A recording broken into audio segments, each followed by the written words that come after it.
Hello, Star. Yeah, they're invincible, and she just is. I dare you to doubt me, say it can't be done. I ain't gonna never gonna stop me. And now you can't take your eyes off me. I've been on my. I'm not looking for glory, I'm not chasing fame, just trying to walk. Hi everyone, welcome back to my channel. I hope you are all okay. Well done. I haven't done a vlog in done. quite a while, and it's been a little bit of a roller coaster of emotions and whirlwinds and horses injured and trying to get everyone just fit and healthy and happy. So this is going to be a little bit of a chatty vlog, really. Whilst I put Dixie through a few little bits of her rehab stuff. Now, Dixie obviously had the vets back in January, and she had her teeth done and everything like that. Dixie is due another vet visit. She was due to have, well, she is due to have a vet visit on the 25th of March for a lameness test, well, workup thing she's having done. This is basically because Dixie has been intermittently lame on a certain leg. Now, a few years ago, Dixie did flip herself backwards on a road whilst we were walking out. She got scared by a few cows and she just reared up and flipped backwards. I think she lost her footing whilst we were trying to keep hold of her. That was back in 2019 she did that, and ever since then we've sort of really had issues with her on one side. Now, we've tried to do a lot with her. We've tried to do things that we thought, it's her back, it's her leg, it's different things, it's her brain, it's her head, it's things that people think it is, and it actually turns out it's not. Now, I have been knocked on my backside with the neurovirus as well, so I've not been very well at all, and I've been quite poorly with it. I've just had this really horrible cold kind of version, and it's just not been very nice. And I have been kind of knocked on my backside with it. So with her, I obviously am using my natural horsemanship stuff with her. I'm doing a lot of stuff on the ground with her for probably the next 16 weeks. It's mainly going to be groundwork and walking out and in-hand stuff I'm doing with Dixie. So I realise that might not be a kind of vlog you always want to see, but it is something of a reality now, that everything is just going to be in-handing with Dixie, and I'm not going to be doing a lot of riding. This is just something I like to do with her. She's quite funny doing it. She's quite intelligent and she knows pretty much all of her natural horsemanship stuff. So it works out to a base of when Dixie is, we're working on the assumption at the moment that she has hip damage, because it is a certain area that she's always lame on. It's a certain leg she's always lame on. I don't know why my camera cut out, but it did.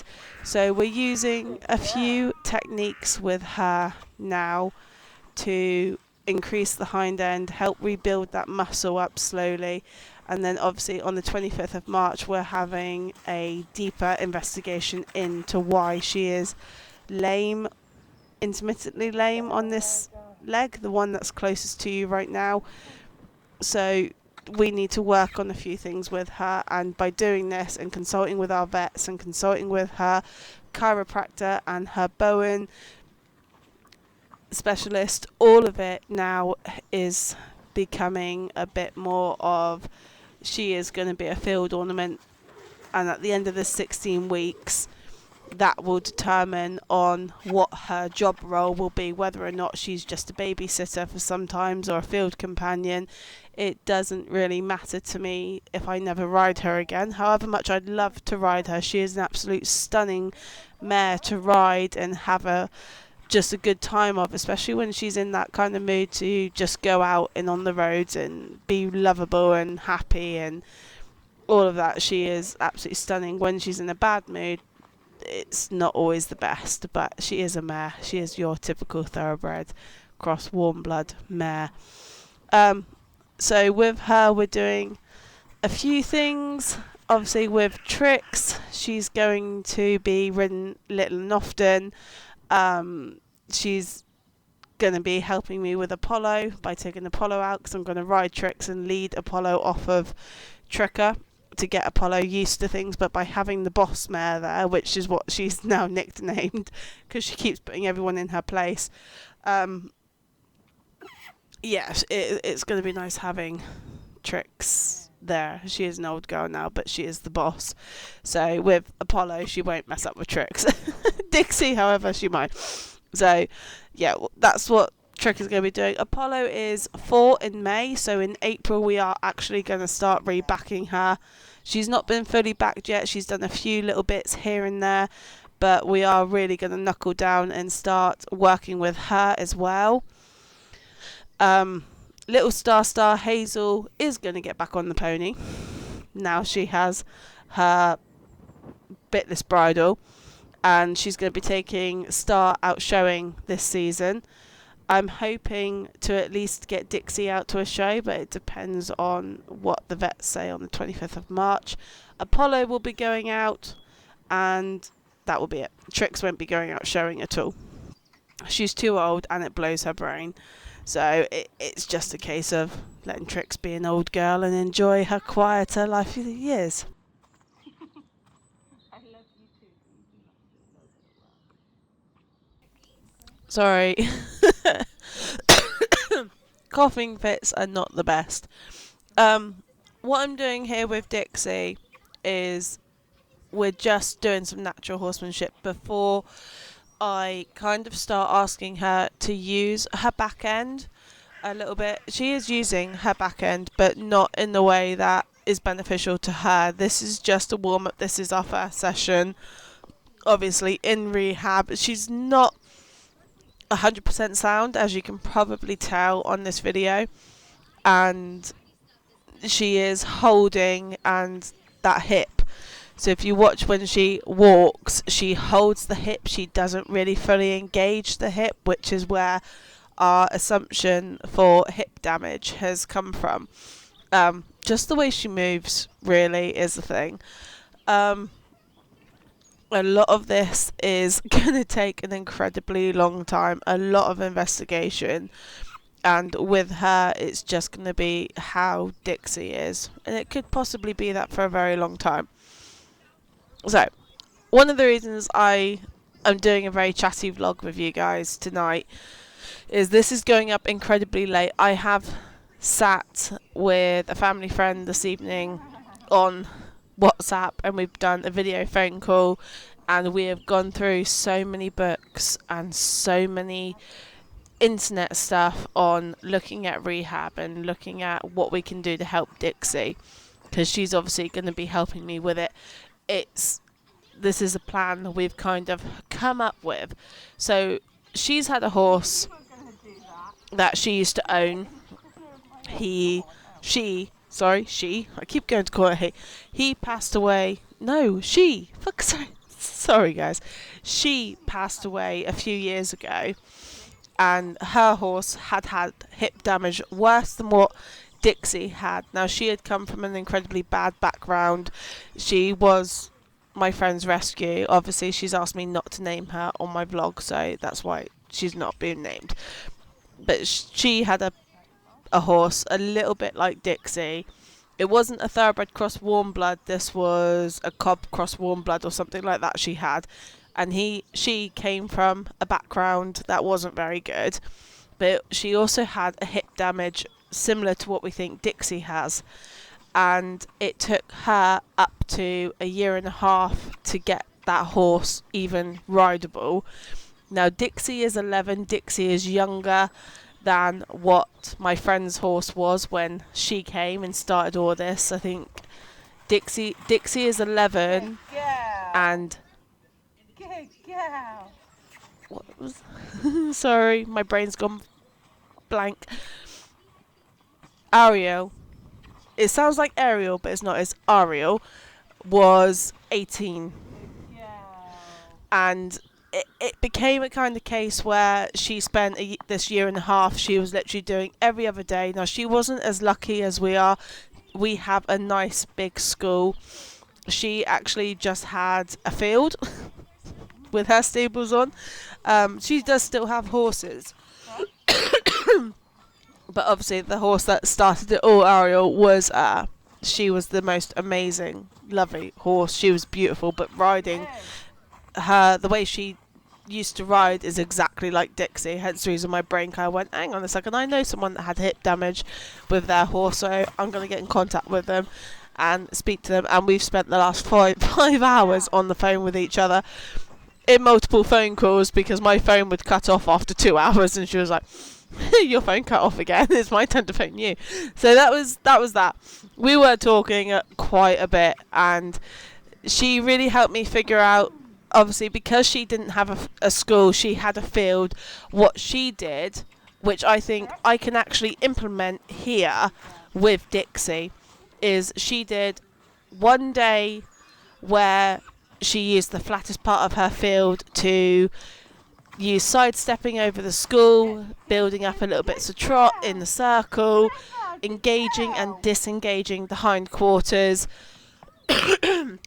And then the next day she took her and they went out for a 15-20 minute walk. Now, where she was, to get to her fields, now her fields were absolutely lovely. I remember them like anything. When she showed me a photo, I was like, I remember that field. We used to walk up and down it and kill me. Where she was, you had one hell of a hill to walk up, and then it flattened out, and then you had another hill. So she spent 15 to 20 minutes a day walking up and down these hills, and sometimes she did it 3 to 4 times a day with this horse. And I figured I can actually do that with Dixie. I have the hills around me, I have the flatness around me. That's actually quite good, because if I can't get her out of the yard, because sometimes I can't actually get her to leave the yard, I have a nice incline in my field to do that. Even though it's going to be slippery, and I might end up killing myself trying to do this with Dixie, but it is something I can do, and it's something I can implement. And 10 to 15 minutes out of my day isn't going to make much difference to me when I'm working every other one of them. So that is something I can do. That is something I'm going to do regardless of the weather. Like, as she put it, it doesn't matter what the weather's doing, that horse needs to be doing something and not be stuck in a box or just out in the field. With mine, they are out as much as I possibly can have them out, but I do keep them in sometimes. So with Dixie being out, as she is tonight, they are out tonight, she is walking up and down hill, but not all the time. But what the idea of what she's saying I can do with Dixie is, because of how lucky I am to have an actual school and poles. She had poles, but I can implement the stuff that she's told me to do. Now, Dixie is on the time limit of how long she can be in the school, so I was kind of creeping up to the time that Dixie had to come out in the school and stop. But I really wanted to see the severity of what exactly I was dealing with. And one of the exercises that she gave me was this one. So it's a singular pole, and she has to sidestep over the pole on both sides, then she can finish it. She doesn't have to do it too many times, but I have to try and see how severe she is in the hips so I can get her to do it. This isn't something I've done a lot with Dixie, so it was kind of hard to know exactly where to put myself and where to put her. So I first started off by letting her walk over the pole, so she got used to it being there. Again, it's something I don't really do a lot with Dixie, trying to get her to sidestep over a pole. I know I kind of made a rod to my own back, because I should have been doing this a lot ages ago to help her with the lateral work, but getting her to stop over the pole with her front feet forwards and her back feet behind it, it was just something I thought I'll try and introduce first anyway. she's always been scared of this side, so I figured, well, why not just have the pole on that side? That way she's got to work through it. As you can see here, she was a little bit reluctant to go past my side, so it was kind of a case of just waiting and reassuring her that she can do it, that nothing's there and nothing's going to eat her. There's no monster or anything like that in the hedge. It is just her brain sometimes. Sometimes it can be her brain. But it was just nice to see her engaging and actually listening. Now, Dad was sat in the car the whole time and he was watching and keeping an eye on me, because obviously this is something that I am doing to, one, better my horse, but also two, to try and understand exactly what we're dealing with here.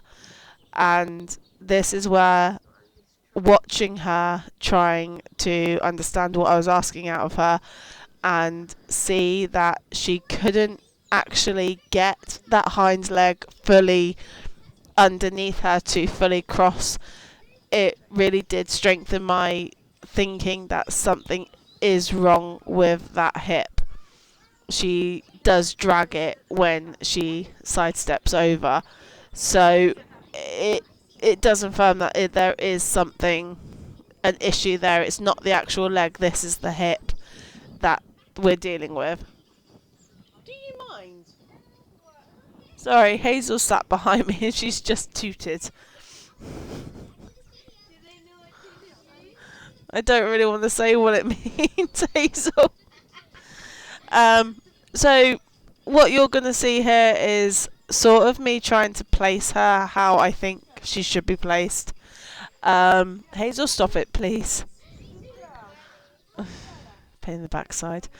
Yeah, I think this is where I'm actually meant to place her, and then try and encourage the sidestep. And it's a little bit harder than what I originally thought it would be. She is perfect with crossing her front legs over. That is a really good thing. But trying to get her to cross her backs, she really did struggle. So it was really important that I praised her for every step that she did. Good girl. Well done. Well done. I gave her a lot of praise. She really did try. It was really hard for her, and I could see that it was really hard for her, and I could see that she was really starting to, she wanted to do it, she just couldn't figure out how to move her leg that way, which is kind of why I did it the other way and tried and show you what I'm kind of dealing with. Now, I put her in the wrong place here, I know I did, because I really wanted her to go closer to the hedge, but I just wanted to see if I could do it. I know I shouldn't have, because it was asking a lot out of her here. But I did actually kind of need to see if this was something she can do, or if it's one she just doesn't want to.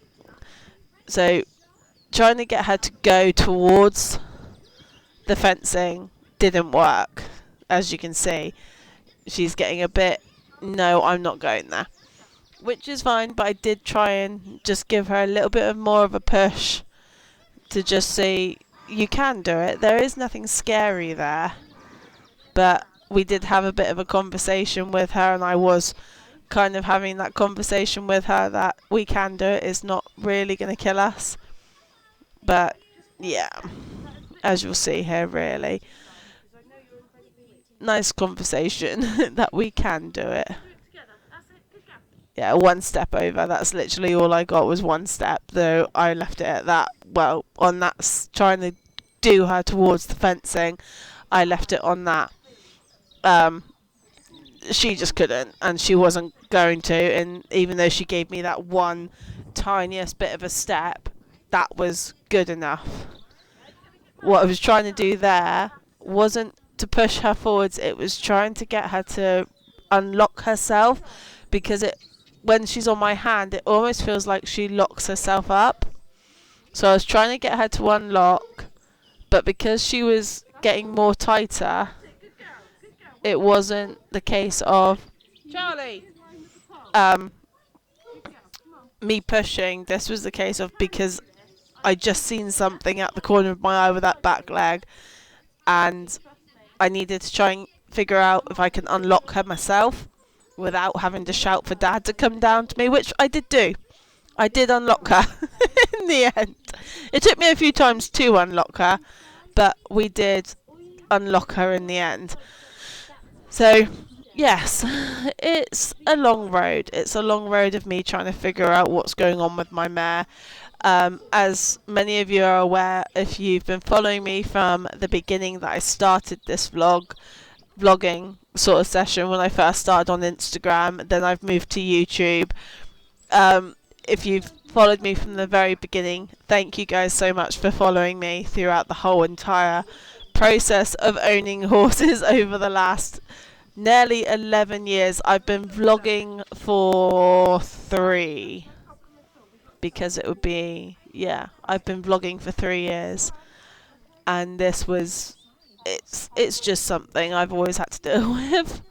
I've been vlogging in total for about 4.5 years, but vlogging on YouTube for about nearly 3 years. So it's big. I've got 345 subscribers. So, Hazel. 345 subscribers, so thank you guys for following our journey. And I do hope, I know these vlogs are going to get a little bit boring and a little bit repetitive, but if there are any vlogs you guys want to see, please do let me know and I will try and do them. There is a tattoo vlog coming as well, because that's been requested a fair few times. So once I'd unlocked Dixie, I just kind of kept it on getting her to move across and back off a little bit. But she is very brave. She's just a 1 in a million mare, and I love her to pieces, and I'm just hoping I can get some answers that will help her. But I am very grateful to my friend. She has been an absolute lovely lifesaver this evening and this afternoon. She has given me some really helpful tips to help with her, and look what Dixie does here. It is just, even though it's small, it's better than what it was when we first started doing it. So yes, and this has been a very, very chatty vlog, but I am very grateful to everyone who does watch the vlogs, who does interact. So please guys, stay with us, and I will do my very best to keep continuously to vlog. Good girl. That's it. Your time's up, baby. So I'm not 100% sure how much of this you actually got, and I have probably talked the whole way through this because it is a very relatively chatty vlog. Come on, baby. Mainly about her and what's going on with her and everything like that. Right now she says I'm going to eat grass because you just made me work incredibly hard, where on the video it probably doesn't seem like I've made her work hard, but for her that is hard work. Come on in. So ending this vlog with you guys, I know I have been very MIA and not really with it. Hang on, just let me sort this rope out because it's getting on my nerves, and the pony's stood eating grass anyway, so it doesn't matter a little bit at the moment, and sort this rope out. Hey, where are you going without me, young lady? And she says, I'm going to walk, Mum. I've probably spoken a lot about what's going on with Dixie and what our plans are with her, so I'm not going to rehash everything, but I am very proud of her. That technically is her first session after having, get over her treatment the other day. It's a long road. It's literally a marathon. Come on, Gannett. With her, it's not going to be an easy fix. There's a few things that we still need to sort out with her. Come on, and get right. So right now she's just enjoying these very short sessions. But although they are short, they are very impacted on what she needs. Let's put my hand on the camera because I was trying to hold it and grab hold of her. Very focused on what she needs to do. And now we've got brains, have we? But yes, I will obviously see you in the next vlog, which I'm not sure when I'm doing yet, to be honest with you. I'm not going to lie about it. I don't. But right now I've got to focus on this one. And I got Apollo. And we got Riding Tricker, haven't we? So yeah, stay tuned and thank you for following if you've been here for an incredibly long time. I don't normally go quiet for this long. Don't go on the muck heap. Come on, you big baby. Right, let's go turn this pony out into the field. Come on. Will you put yourself there? There's a good girl. Oh, she says, my friends. Yes, Tricky's calling for you. Come on. Good girl. No, not playing pains. Yeah. See you on the next one, guys. Bye.